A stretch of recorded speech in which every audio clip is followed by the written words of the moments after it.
This is Citizen Extra. Thank you for joining us. I'm Hussein Mohammed. 4 days to the elections now. Just 2 days before the official campaign period comes to a close. What is at stake as the political battle enters the last stretch? Plus a closer look at the so-called swing counties and just how they may or may not vote.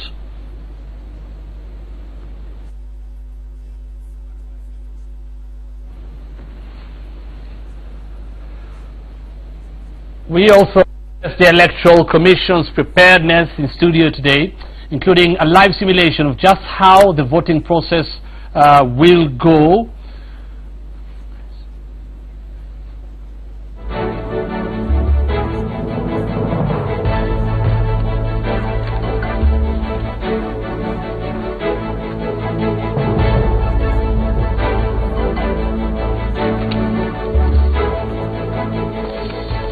Plus another strike and counting, how many days counting? I think 2 months. NASA has rejected another proposal from the Council of Governors. We'll be talking to the Acting Secretary General of the Nurses Union, Maurice Opetu, later on Citizen Extra.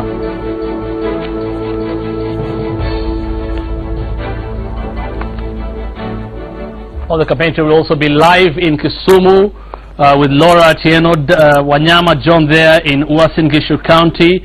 In Mombasa, where religious leaders will be talking about the elections, and the same topic will be handled at the judiciary there, you can see, where Chief Justice Maraga will be addressing the country about the judiciary's preparation for the election. Right, the official campaign period comes to an end in the next 48 hours. The Jubilee team led by President Kenyatta and his deputy William Ruto today campaign in Meru, Tharaka Nithi and Kitui counties, while NASA will be in Kisumu and Kakamega. Laura Otieno now joins us live from Kisumu ahead of the NASA campaign rallies with the latest. Laura. Yes, a very good morning to you, Hussein Mohammed. And yes, the NASA team will be here in Kisumu later on, but the crew, which contains all the 5 principals, will be starting their campaigns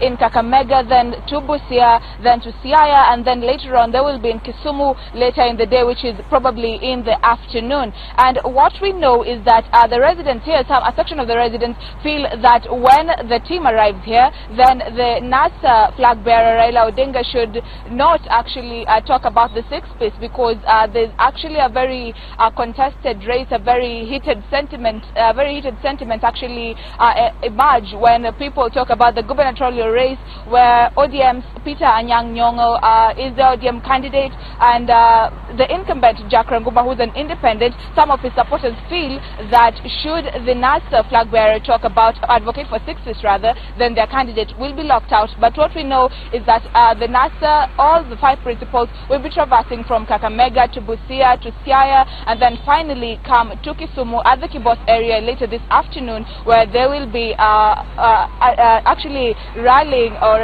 drumming up support for themselves, with only 48 hours remaining to the official close down of the campaign period. And that is what we have here in Kisumu. Hussein, we will be keeping you posted should anything come up. Right, Laura, just one question. It's important you brought it up, that it will be very interesting to see how Raila Odinga, the NASA presidential candidate, handles or talks about the other seats up for grabs in Kisumu County, including the governor's race. How important is that race vis-a-vis the presidential race? Will it have an impact if they don't get it right in terms of voter turnout and how the people may vote ultimately for the presidency in the election?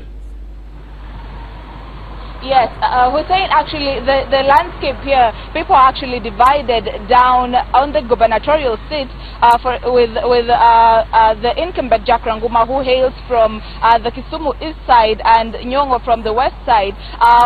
What the people feel here and what dynamics are showing is that supporters of Jack Ranguma, who are normally majorly from Kano, and they have quite some numbers, about 100,000 to 150,000 voters there. What we know is that the dynamics show that if Raila Odinga advocates for 6th piece, then he stands losing some of the votes from that area. But that is not an issue we can actually verify. But the supporters of Ranguma feel that should he advocate for the 6th piece, which actually locks out their candidate, then they're going to have some sort of boycott or some sort of voter apathy for the presidential vote. That is what we know, Hussein.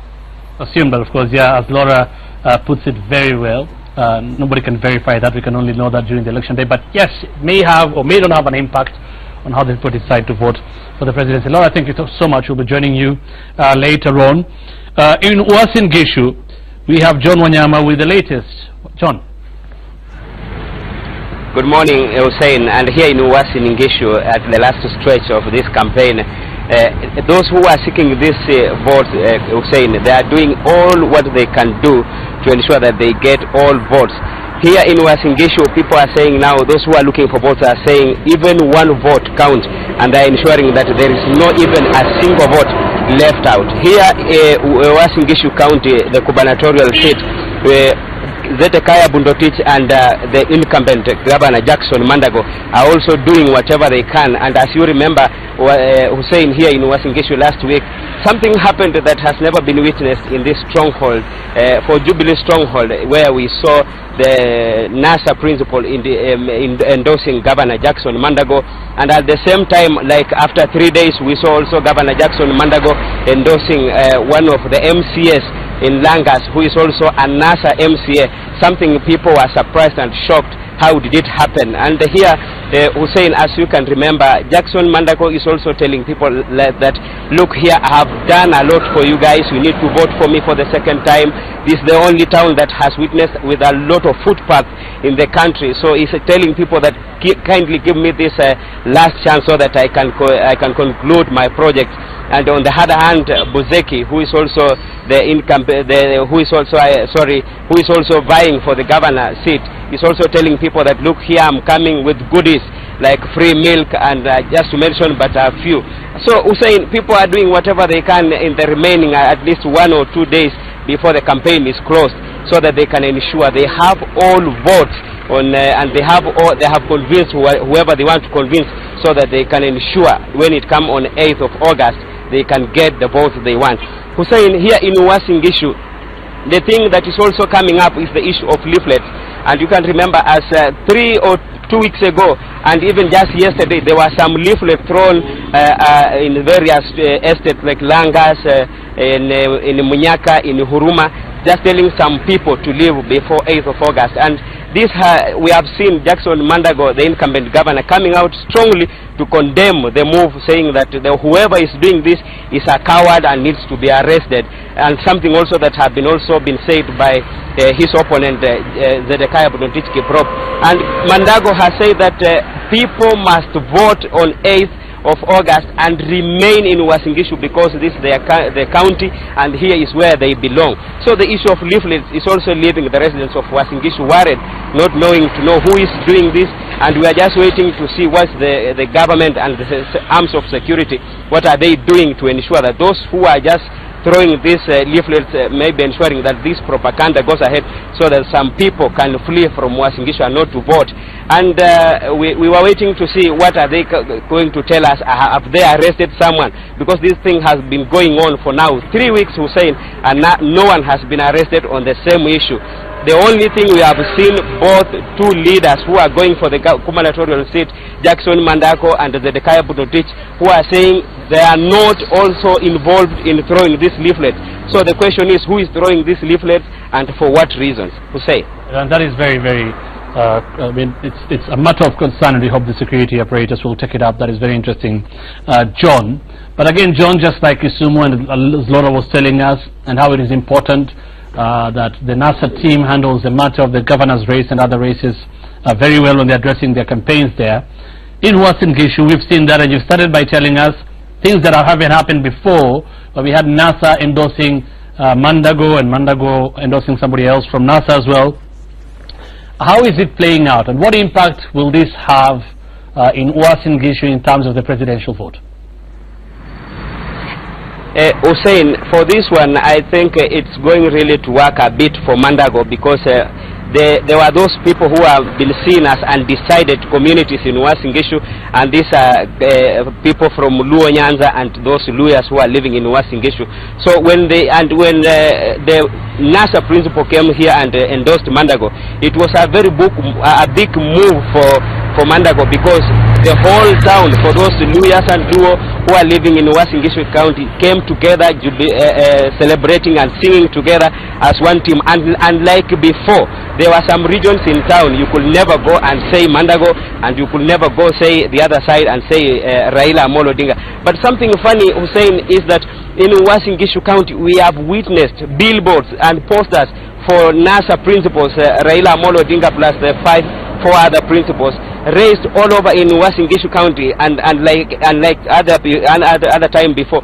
So this one it can tell you that maybe some residents have really accepted this, and we are just waiting to see whether this will, whether the NASA principal will also maybe try to get some votes from this region.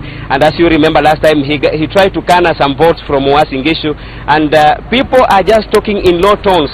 They are saying that whoever comes in Uasin Gishu and seek for votes, they are giving them a chance to do so, but not to endorse or maybe to try and maybe tell people we want this or we want that, we want you to give us an MCA, we want you to give us a suit.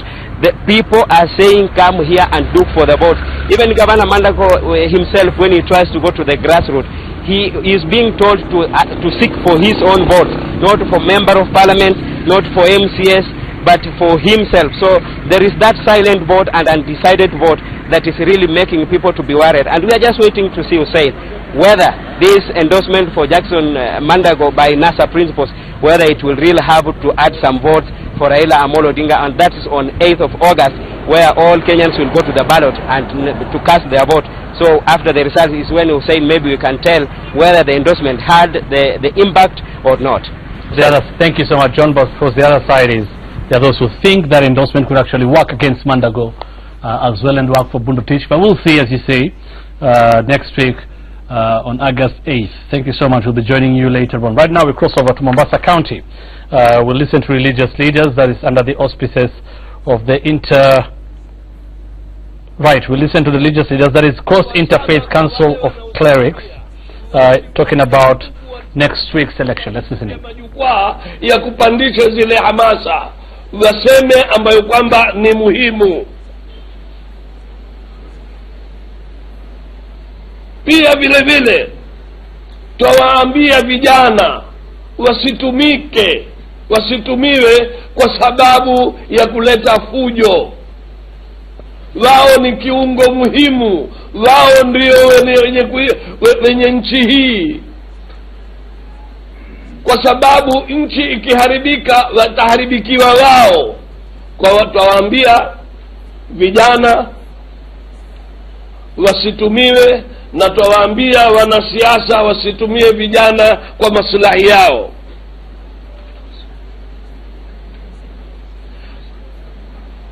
Hakika jambo muhimu katika mkoa wa Pwani na katika nchi hii ni utalii.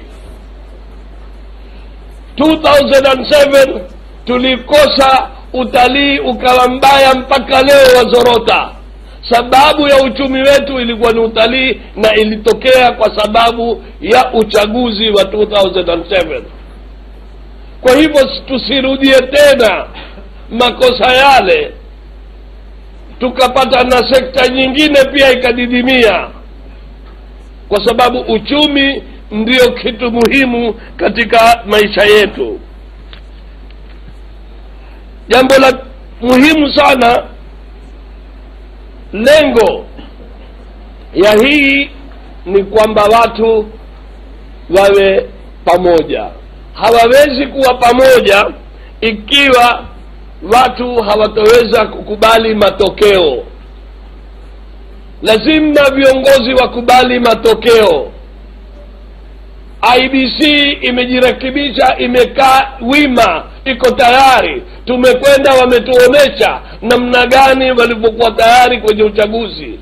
Kwa hivyo matokeo yoyote tuwaambia viongozi muyakubali matokeo yale, na ikiwa kuna jambo lolote sisi tuko tayari kushirikiana na nyinyi viongozi kuwaombea. Na pia vile vile tuwaambia viongozi wa dini, wao wewe above board. isiwe wao wako mrengo hunu, siku ya pili wako mrengo huu. Lazima wawe wasichange goalpost, wawe na mtazamo mmoja ya kuwa wao ndio watetezi. Watu wakiteta wao waweke pamoja.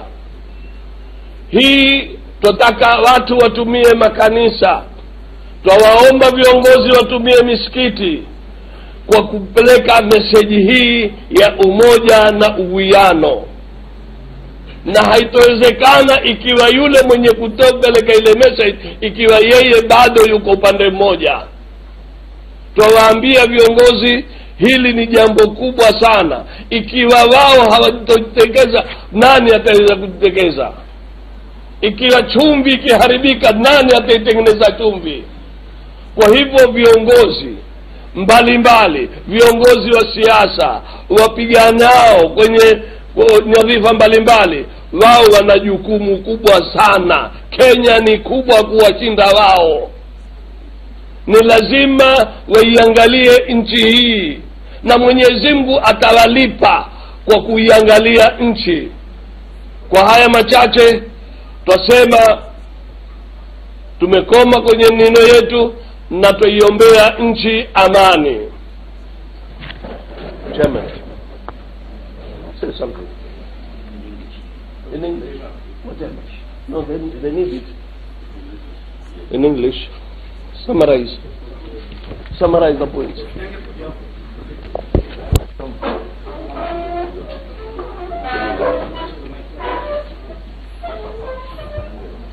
Right, that is the Cross Interfaith Council of Clerics, CICC, talking about election preparedness, and of course warning. You've heard the youth not to be used, and also talking to religious leaders, telling them they should not take any sides. I think we're going to go back there for just 2 more minutes.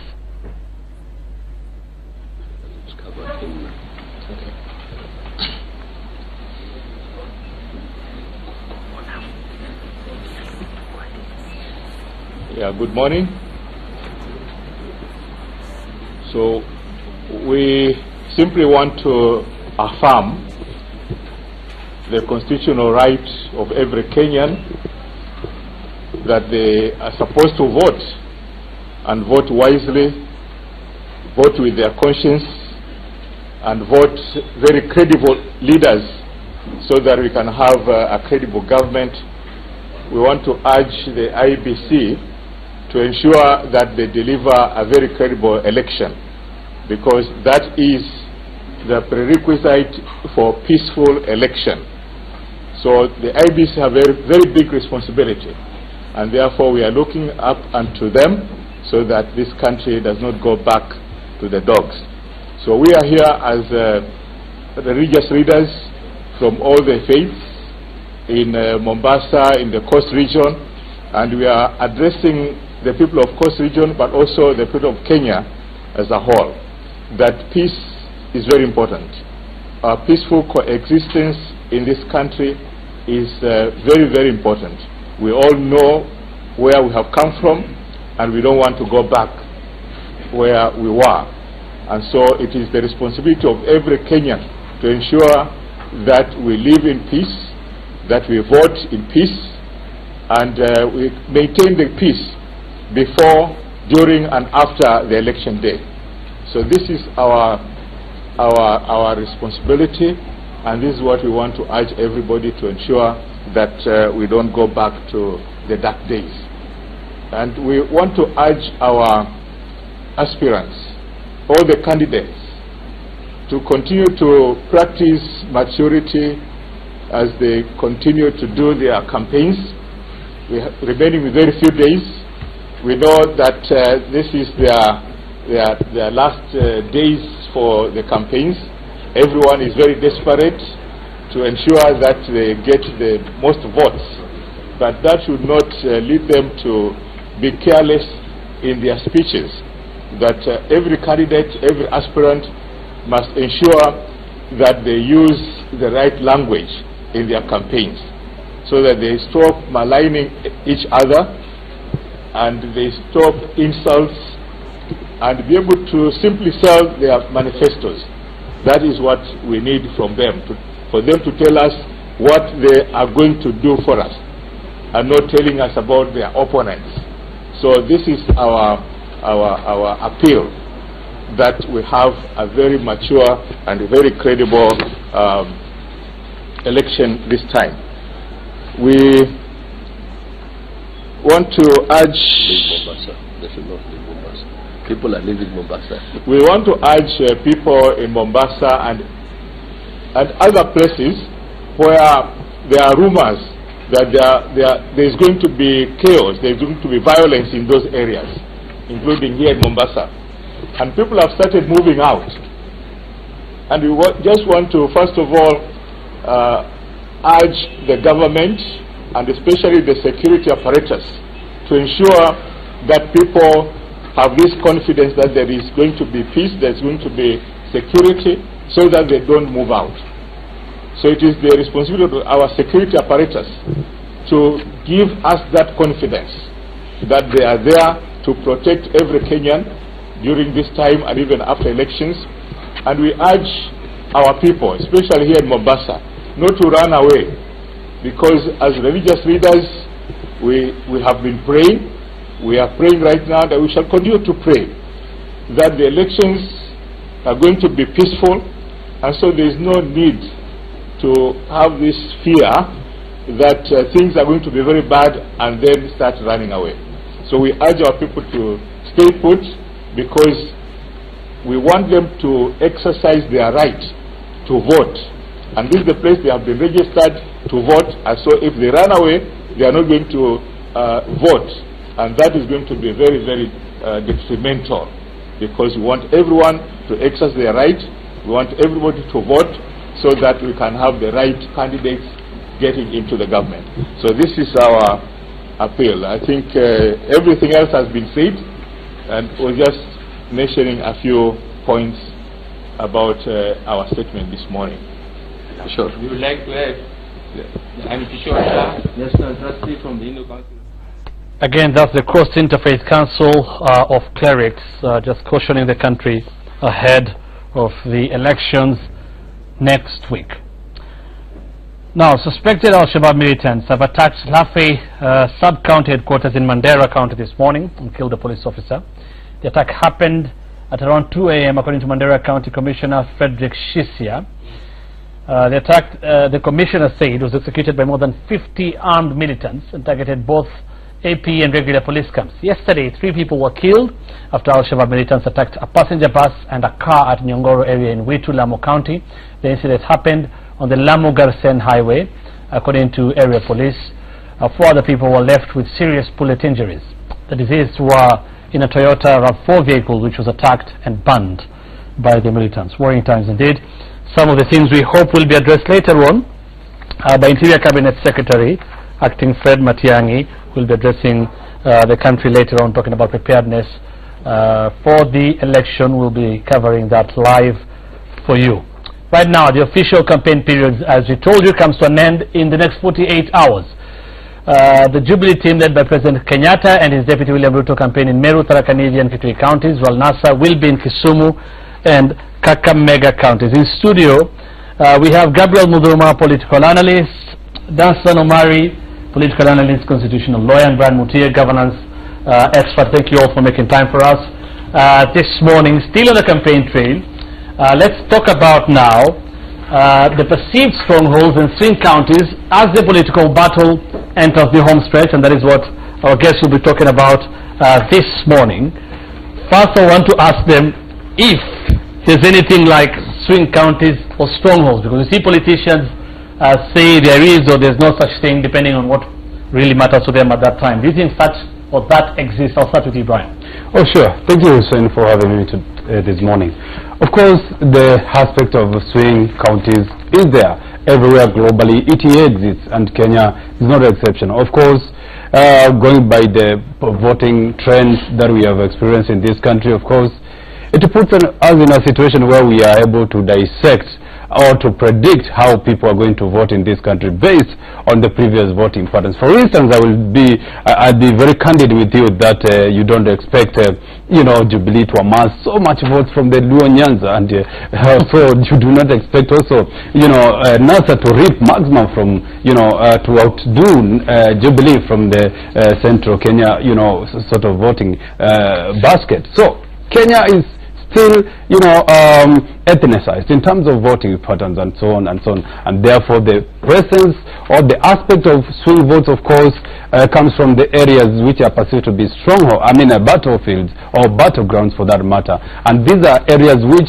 perhaps do not find much comfort in either of the two sides of the divide, but they would want to work with either, and therefore you find that they are sitting in a situation where perhaps they have not made up their mind in terms of their voters on which side they would want to vote, and they are waiting for that killer punch, that kind of endearing from one political side which would come to them and assure them that their interest will be taken when the government is formed, and therefore those are the areas which are normally targeted during the last days of the campaign, and this is the time that they are targeted, and that makes the equation a little bit tricky because they are part of them decided, and they also contribute effectively in terms of actually putting their weight towards one side of the divide. And also at this time, Hussein, you realize that most of the two major parties are now focusing on actually solidifying their bases, at the same time attacking the jugular of the other side, in terms of what we saw yesterday. For instance, the Jubilee campaign team was actually in Makueni, my hometown, of course, and now NASA is actually in Kisumu trying to solidify their base. Yesterday they were also in Jubilee stuff, and therefore now it is the home stretch. 4 days to go, Hussein, 21 hours to go, and I can tell you gloves are off. All right, Gabriel. Thank you, Hussein, and it's very true as Brian has said. Actually, swing counties in this regard do actually exist, and he's going to explain actually the nitty-gritties of how politicians are trying to burn their midnight oil, ensuring that they cover as much ground as possible. What I'm finding funny is that pollsters have started taking swing counties and trying to dissect and kind of bring a furor as to where these people would vote. It was so funny the other day. I was just looking at one of the pollsters where they had put Uasin Gishu as a swing vote. I was like, how did they even arrive to that? And I think that was quite erroneous and actually disingenuous when you're saying the background, the home county of Jubilee's deputy president could actually be a swing. And I think, no, please, Brian, don't tell me why. That cannot happen. It's like you telling me Kiambu will be a swing. It does not work like that. And that's why I'm saying I think what's happening when Brian says gloves are off. Politicians have a tendency of using all necessary means, to try and work around, what I'd call a psychological warfare, which you try and use numbers, create imagination. Do what you have to do to show people that you're gaining ground. Bring in crowds, from both divides. Transport them if you have to. Just show people you have crowds. But Hussein, when it comes to the issues on the ground, when it comes to voting day, where you have everybody saying come out and vote, the strongholds actually build people. If Dansan Omari, and this is how our politics have worked, if Dansan Omari wants to give himself as a presidential candidate, he must be backed by a stronghold, let me put it that way. And these are people who are actually propelling him to this national seat and saying we are fully behind this person, and that's why you get strongholds. Now the swing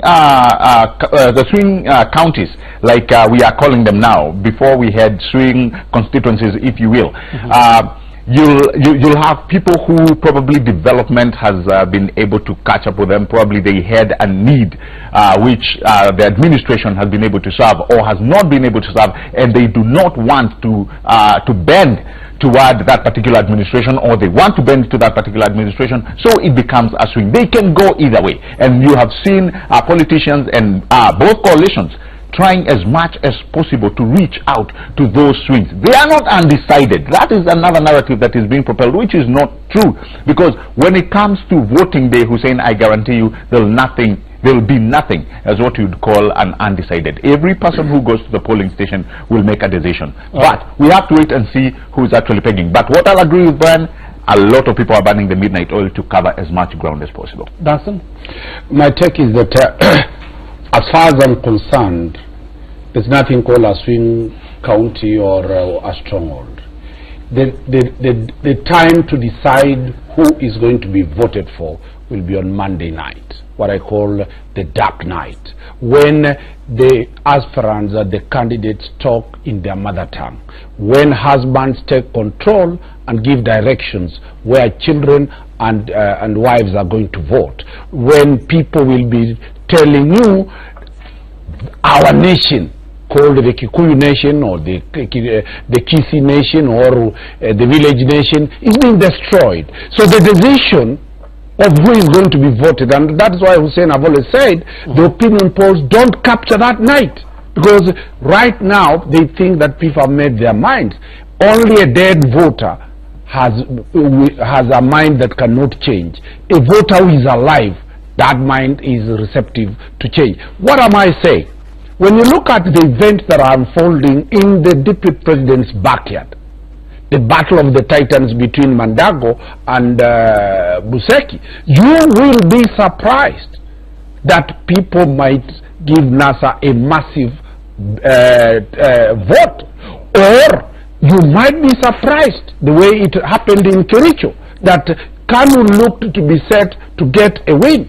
At night when people talked in Kalenjin, Kanu lost. So in my own view, I will be very skeptical to say that the analysis that we are based on now will be the same analysis on 8th. The voters will decide on 8th. But as it is, it appears that each formation has eaten into each other's whatever is called a stronghold. So let's try and look at this, if you may, and we'll start with the Coast region, how they voted in 2013, where we had Uhuru Kenyatta with 158,073 votes from all the Coast region counties.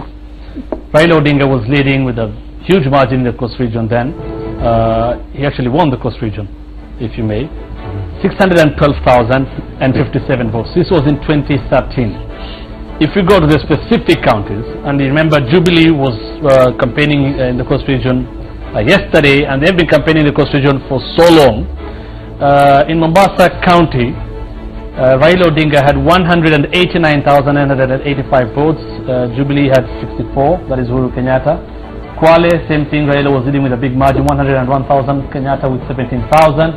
Kilifi, 182,000, very huge margin, 23,000 for Kenyatta. And Kenyatta and Ruto have been really concentrating in Kilifi County. Yeah.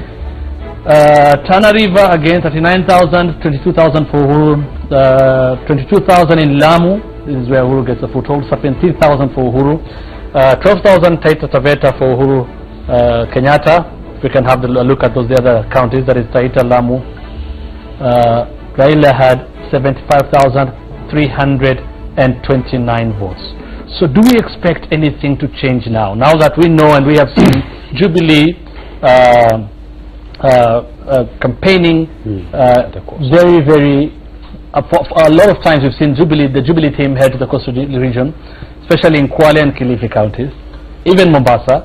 Dunstan is saying you expect this time that each coalition will eat into the other's perceived, because the Coastal region has always been perceived, and if we go by what happened in 2013, to be an opposition stronghold. My take is that Hussein, those figures are not real figures. I want Kenyans to understand that under the old Elections Act, the chairman of the Electoral Commission had the power to vary, change, alter. These were the figures. That's what I'm saying. Those are Isaac Hassan's figures. The figures you're saying these figures are not real. Omari is I'm just giving it out. Those are for 2013. Yes. In 2013, the figures that we have are not authentic, because the chairman of the Electoral Commission had the power to vary.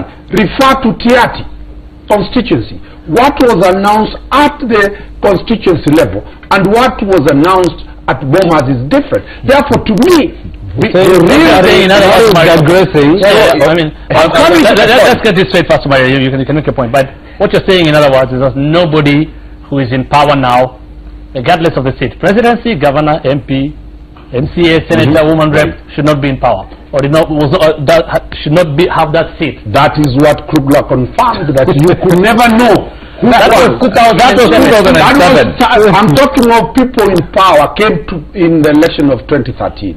The election of 2017 is clean. Either way, this election, the presidential result was challenged, and the Supreme Court upheld the results as was given by IBC. So I wouldn't want you to go that direction. I wish you can stick to the lane. You have any other figures that could be authentic. But my point was, do you expect anything to change? If you can look at those figures again in the Constitution 2013, do you expect anything to change now? Because you said each of the coalition will be eating into the other stuff. Yes. One, the voter turnout will increase by virtue that in 2013, MRC caused people not to vote.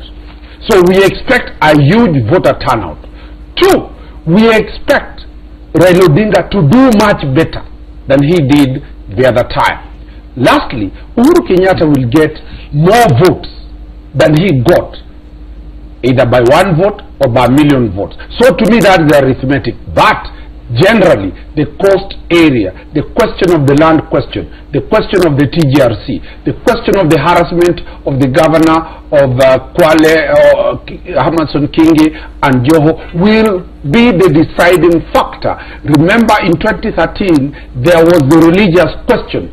In 2017, there is no religious question. So I expect Raila to do tremendously better than what he did in 2017. Okay, let's get Brian. Let me say this, but before I come to that topic, I think I wanted to answer Mutuma why, Uasin Gishu is turning out to be a swing vote. And going by the characteristics of a swing vote, of course, this is defined as an area or as a state which can be won by any of the two sides. And I will tell you, Mutuma, that NASA has a candidate in Uasin Gishu, in Mandago, and that's why I would cheekily say that NASA is going to win through Mandago, because that's their candidate. Again, honestly, you can say that. Listen, Mandago is a Jubilee. Okay, let me clarify. Let me tell you why I'm saying so.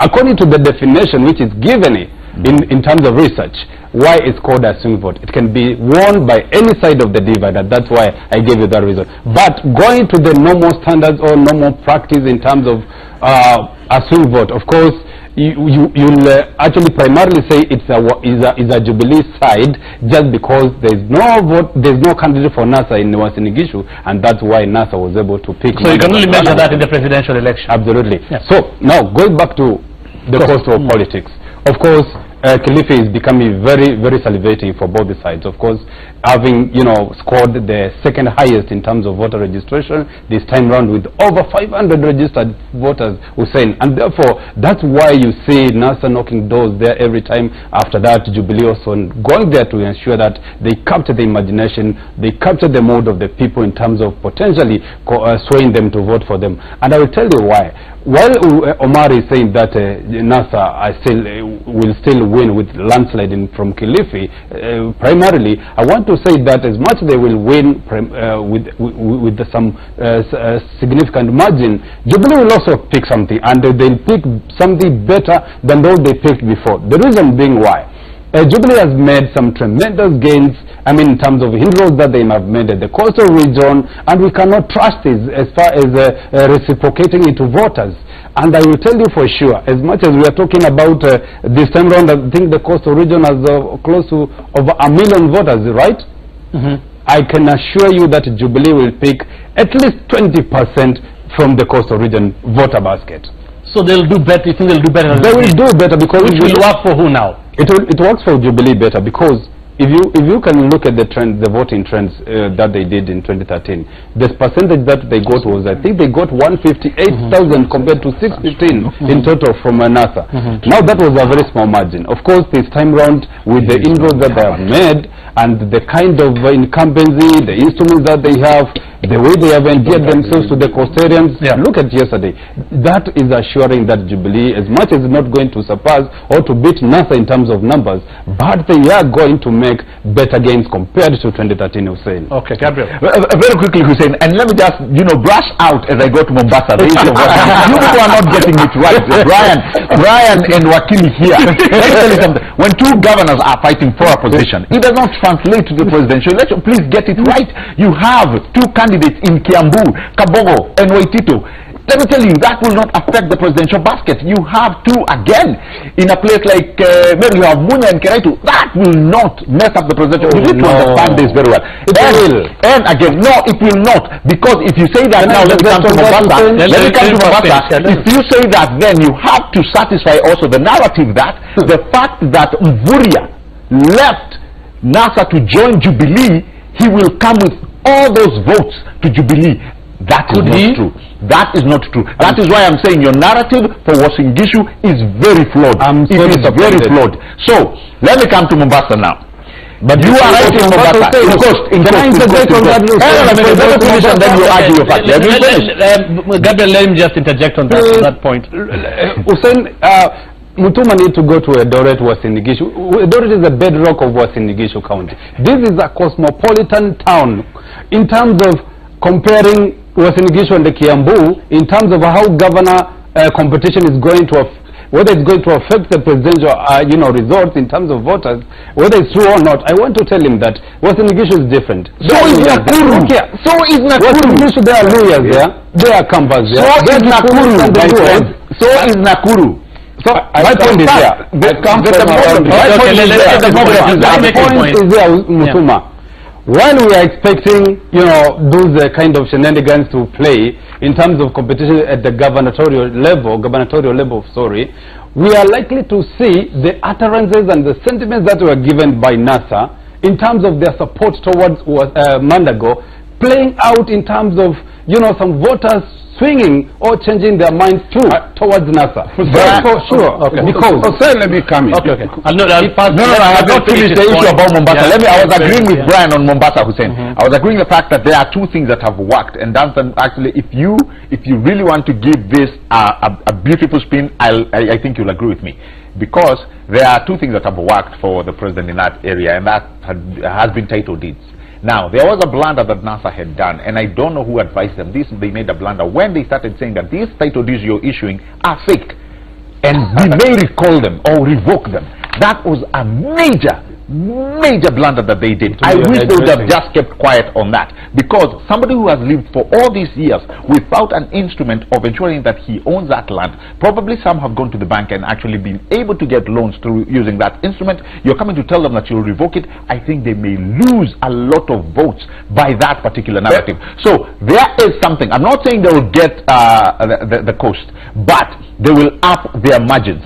I could actually relate it to about 28-30%. We'll say what I was saying. Correct. The issues about cost and the issues about Rift Valley are totally different. Let me tell you for free. Wakili Steve Mugaka, we run a law firm in Mombasa, the contestant for West Mugirango constituency. Those title deeds are not acceptable in court. They are not acceptable as a bond. They are not acceptable as collateral in the banks. What is going to be the question in Mombasa is the question of land ownership. It's a question that the people feel disenfranchised. The rallies that you have seen people attending to Jubilee, people went.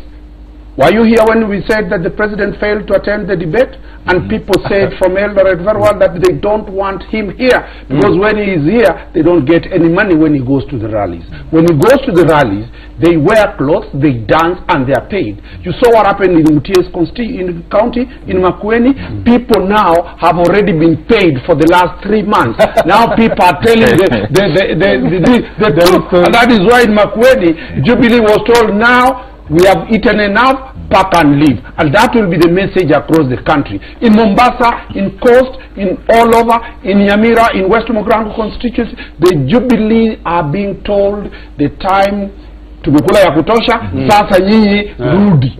So the tide is going to change. And the tide that people have been thinking that when the president and his deputy appear in rallies in Voi, the people you are calling Muvuria, the people who are the appointment in Coast, are the rejects who moved to Jubilee purely for commercial gain.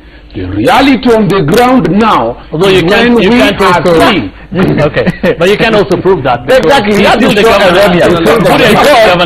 there are so many people who have moved, even from both sides, isn't it? Look at no, you can't say that. Look at Taita. My time to say. You know, they've moved. And Hussein, I agree with you. It's from both sides. From both sides. You cannot put a commercial. These are the predictions according to the polls. The final poll by Ipsos before the election. This is how for Raila Odinga they project 63% in the coast region. Uhuru Kenyatta 32%. Told you. The Infotrack poll projects 62% for Raila Odinga and 26% for Uhuru Kenyatta. Brian that is the coast region. We can talk about all this data. Brian is right. Let's take a look at the western region now, because we still have a lot to talk about in terms of swing counties. The western region, this is what we had. Uhuru Kenyatta 205,035 votes. Raila Odinga, a big margin again there, 876,389. Western region still perceived as a stronghold for the opposition, but again, just like the coast region, Jubilee has been campaigning vigorously in the western region. What do these numbers mean? Will they change on Tuesday? We'll talk about this after this break.